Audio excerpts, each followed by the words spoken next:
My name is Adam Cox. I'm a phobia expert, also known as the Phobia Guru, based on my track record at helping people eliminate their phobias in just a single session.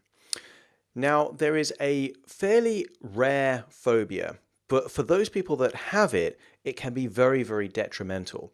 And that is a phobia of hospitals. Now, the phobia of hospitals is very, very dangerous indeed, because those people that have a phobia of actually going into a hospital will avoid going into hospitals virtually at any cost. They almost have to be taken to hospital against their will. If they have a feeling of illness, they will do whatever they can to self-medicate or seek help outside of a hospital. This fear has a crossover with many other phobias. So the fear of germs, for example, mesophobia, or germophobia as it's also known, there is a perception that hospital are where sick people is, and then obviously there's going to be lots of germs and bacteria in a place like that. Latrophobia is the fear of doctors, for example, and obviously hospitals have lots of doctors. So therefore, you can often find that people that have a fear of hospitals also have a fear of doctors and vice versa. Hemophobia is the fear of blood. And of course, there are lots of blood transfusions that take place, blood samples that get taken place in a hospital, and people coming in with severe accidents in accident and emergencies in the casualty department, that therefore there could be more risk of seeing blood. So quite often it tends to be one of these other phobias that people have to begin with, but then when they link that these things are more likely to be in a hospital, then the actual phobia of hospitals also becomes a part of their overall experience. There are other related phobias as well. Someone that might have agliophobia, for example, a fear of pain, they're going to be having the perception that in a hospital, some things that's going to happen are going to be very painful. That might be surgery, for example, or it might be blood tests.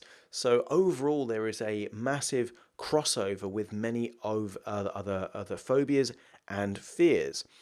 Quite often, this is a learned phobia from a family member, quite often a parent or an older sibling, that they have such an extreme reaction to not wanting to go to a hospital that the young child picks up on this, and that's how they learn to have this fear or phobia. Sometimes, however, it's a sensitizing event. So if as a child they have a bad experience in a hospital, then that can actually lead them to create a phobia. And the reason being is that hospitals are very distinctive places. The lighting that they use, the smell of antibacterial cleaning products that they use is all very unique, and this creates a unique anchor to create anxiety. It's not only, though, the experience of being in a hospital that causes the panic attacks or the anxiety. Sometimes it's the thought of potentially going to a hospital. So people that have this fear won't even visit relatives who are in a hospital because of how they feel about hospitals in general. So the thought of even going to a hospital actually can give them anything from mild discomfort to full-blown panic attacks. So therefore, actually going to a hospital is not really an option for them. And this becomes a real problem when that individual with this fear of hospitals gets sick. So it's really important that if you or someone that you know have a phobia of hospitals or any of the medical related phobias, that it gets dealt with very quickly before there is an emergency situation. Because if there is an emergency situation, time can make the difference between someone surviving and dying. And therefore, if an ambulance is trying to take someone to a hospital and they're refusing to leave the ambulance, that can mean the difference between life and death. So it's a really important phobia that someone actually deals with before it's actually needed.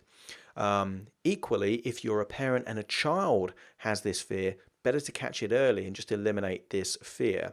And I've worked with people that have a fear of all different kinds of medical related fears, such as fear of germs, fear of blood, fear of cancer, fear of injections and needles, fear of doctors, fear of dentists, fear of hospitals.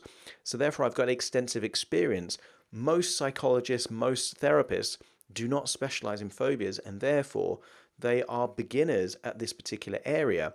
Now, in a hospital, you have specialists. You have people that are dermatologists that deal with skin, or brain surgeons, for example, or pediatric doctors. They each have a specialization. My specialization is phobias. So people come to me if they have severe anxiety or phobias linked to a particular stimulus or trigger. And this is what I know, and I've worked with hundreds of people to eliminate their phobias very, very quickly. So if you have one of these medical related phobias, it's really important that you get in contact either to work with me one-on-one, either face-to-face in my clinic in Harley Street in central London, or via Skype sessions. And with broadcast quality microphones and HD cameras, it's almost like I'm there with you, even if you're in the other side of the world, for example. But I've also created a 7-day phobia elimination course where a combination of high quality videos and audio downloads can enable you to get through this fear at your own pace. If you are interested in learning more about phobias and how to eliminate them, I've actually created a video that I used to charge at £30 or $40. That's currently available free of charge if you put your name and email into a particular form on phobiaguru.com. You can get access to this video absolutely free of charge. So I hope that video is useful, and if this video has been useful, then just let me know in the comments or just drop me a message. But equally, if there is another phobia that you would like me to talk about, let me know and I'm happy to do a video on that. But thank you for your time, and I look forward to seeing you at phobiaguru.com.